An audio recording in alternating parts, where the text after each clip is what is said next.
মাটিতে মসজিদের শহর ঢাকায় ফ্রান্সের দূতাবাস দেখতে চাই না। ফ্রান্সের সঙ্গে কূটনৈতিক সম্পর্ক রক্ষা করবার গরজ আমরা উপলব্ধি করি না। ফ্রান্সের কোন পণ্য বাংলাদেশের বাজারগুলোতে চলতে দেওয়া হবে না। আজকে ইউরোপের দানবীয় শক্তি ফ্রান্স আমার নবীর ইজ্জতের উপর আঘাত করে, নবীর কার্টুন অঙ্কিত করে রাষ্ট্রীয়ভাবে সারা দুনিয়ার 250 কোটি মুসলমানদের বিরুদ্ধে যুদ্ধের ঘোষণা করে দিয়েছে। ফ্রান্সের ইসলাম বিরোধী যুদ্ধের বিরুদ্ধে, মানবতা বিরোধী যুদ্ধের বিরুদ্ধে, আল্লাহর পয়গম্বরের ইজ্জতের উপরেই চরম আক্রমণের বিরুদ্ধে মধ্যপ্রাচ্য আজকে ফুঁসে উঠেছে। কুয়েত, কাতার সহ অনেক মুসলিম দেশ রাষ্ট্রীয়ভাবে, জাতীয়ভাবে তাদের দেশ থেকে ফ্রান্সের সমস্ত পণ্য বয়কট করে ফ্রান্সকে একটা উচিত জবাব দেওয়ার পরিবেশ তৈরি করেছে।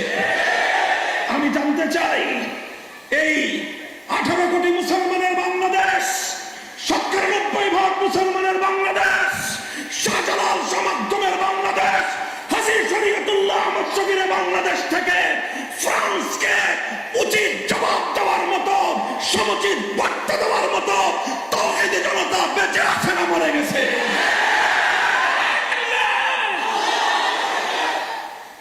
ফ্রান্সের বিরুদ্ধে আল্লাহর নবীকে আঘাত করে, নবীর ইজ্জতের উপর আঘাত করে, নবীজিকে নিয়ে ব্যঙ্গাত্মক কার্টুন প্রকাশ করে ফ্রান্স 250 কোটি মুসলমানের বিরুদ্ধে যে যুদ্ধের উস্কানি দিয়েছে, এই যুদ্ধে আমরা পশ্চিমা অপশক্তি ফ্রান্সের সাথে নয়, বরং আল্লাহর পয়গম্বরের জান কোরবানকারী 250 কোটি উম্মতে মুহাম্মাদিয়ার সাথে আমরা আছি।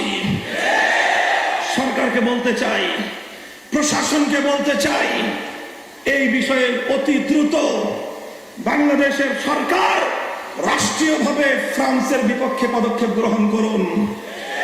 আমরা বাংলার মাটিতে মসজিদের শহর ঢাকায় ফ্রান্সের দূতাবাস দেখতে চাই না। ফ্রান্সের সঙ্গে কূটনৈতিক সম্পর্ক রক্ষা করবার গরজ আমরা উপলব্ধি করি না।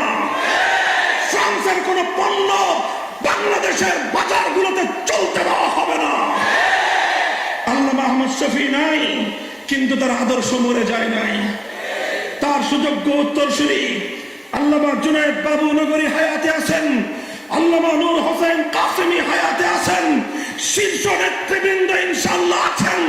তারা ডাক দিবেন আবার আমার নবীর ইজ্জতের হেফাজতের জন্য, আমার নবীর ইজ্জতের ঝান্ডা সমুন্নত করবার জন্য, শাহাদাতের রক্ত দিতে যদি শাপলা চত্বরে যাওয়ার প্রয়োজন হয়, প্রস্তুত থাকবো তো ইনশাআল্লাহ।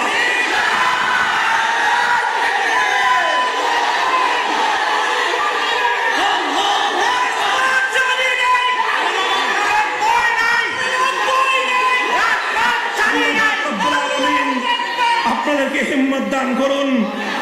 পাড়ায় পাড়ায়, ইউনিয়নে ইউনিয়নে এভাবে ওলামায়ে কেরাম ঐক্যবদ্ধ ইসলামের জন্য দুর্ভেদ্য দুর্গ গড়ে তুলতে হবে।